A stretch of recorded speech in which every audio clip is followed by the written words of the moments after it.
Greetings, I, the War Owl, greets you, and it's time to choose, Mr. Freeman. Will you be using the M4A4 or the M4A1?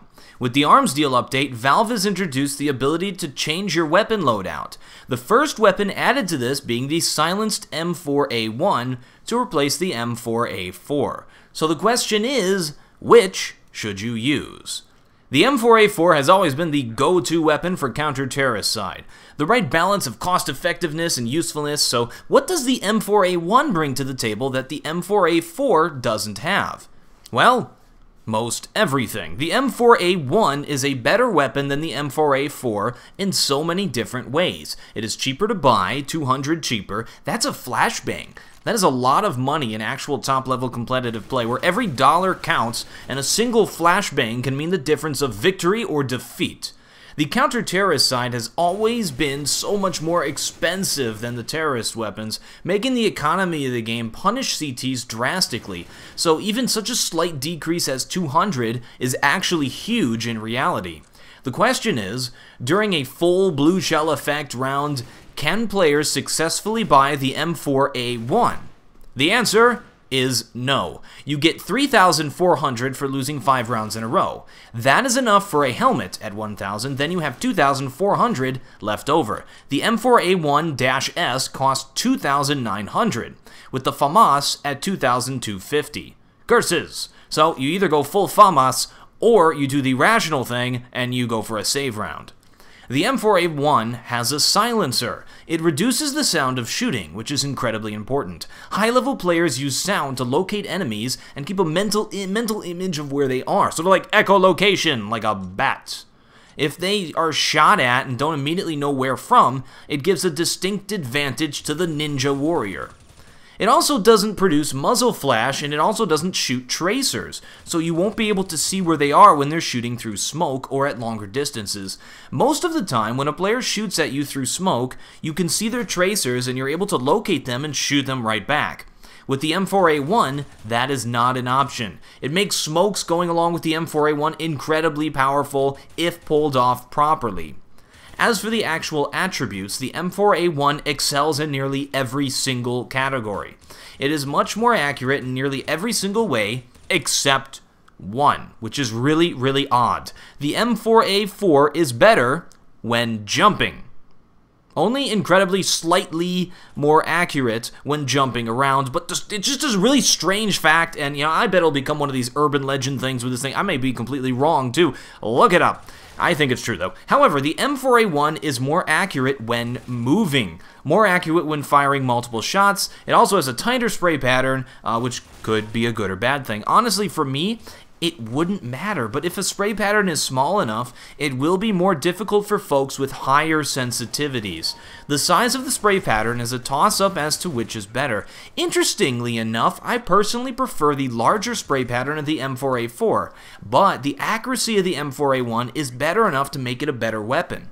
You're all probably shaking your heads at me right now in shame, saying, "You like the bigger spray patterns? Why? That doesn't make any sense." Well, it really doesn't make sense, does it? Well, to me, though, it's not the size of the spray pattern that counts. It's the predictability. And, of course, the M4A1 has better predictability, so it would be a better weapon. Oh, by the way, quick aside, never take the silencer off of the M4A1. There's no reason to do that. It only hurts you. Just don't. I said that super serious so you people would listen. Okay, so now that we've established that the M4A1 is the superior weapon, I'm going to drop a plot twist right on your head. I prefer to use the M4A4. What? Let that gem sink in a bit. The only advantage, being the oddly better jumping of the M4A4, is, drumroll please, the magazine size, and the fact that it carries an extra magazine. Just like a bored housewife going to the dentist's office. That joke sucked. Okay, moving on. The M4A1 carries 3 20-round magazines for a total of 60 rounds. The M4A4 carries 4 30-round magazines for a total of 120 rounds. That's twice as many rounds, and more bullets is better. But why is more bullets better? Don't you only need 2 rounds per a kill? Says the unsuspectingly wrong but intellectually curious viewer. That's only 10 bullets for the entire team. Well, Johnny, you're missing the point, Johnny. You don't got the right stuff to think, Johnny. A friend once suggested to me, after rigorous study of the statistics of first-person shooters, that it was the accuracy statistic that best defined a player. What a noob. Counter-Strike is a tactical shooter, not some arcade nonsense kiddie shooter like Call of Duty. I can't go one video without trashing Call of Duty. In Counter-Strike, players frequently pre-shoot positions. This means that they will fire rounds at a position as they turn a corner where they think a player is, or where they may walk out and try to hit them.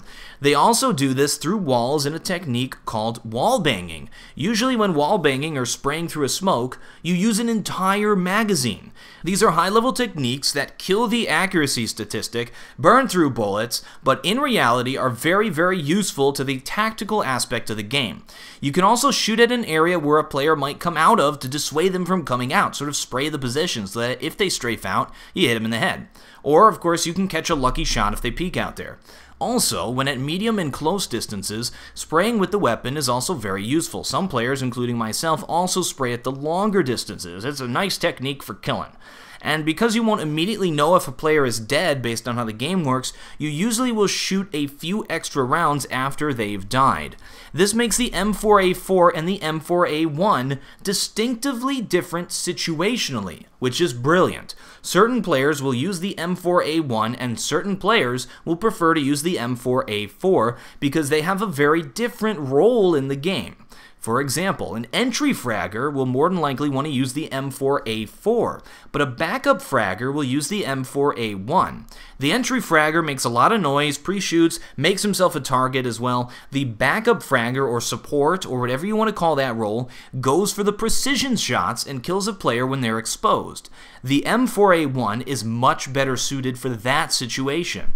So you see, folks, each weapon has great nuance to its use, so choose the one that is right for your team, your role, and right for you, as well as the position you're playing. Are you a precise precision shooting ninja, or are you a sprayaholic wall banger pre-shot machine? The decision is yours. I'm the War Owl, and I still have no closer.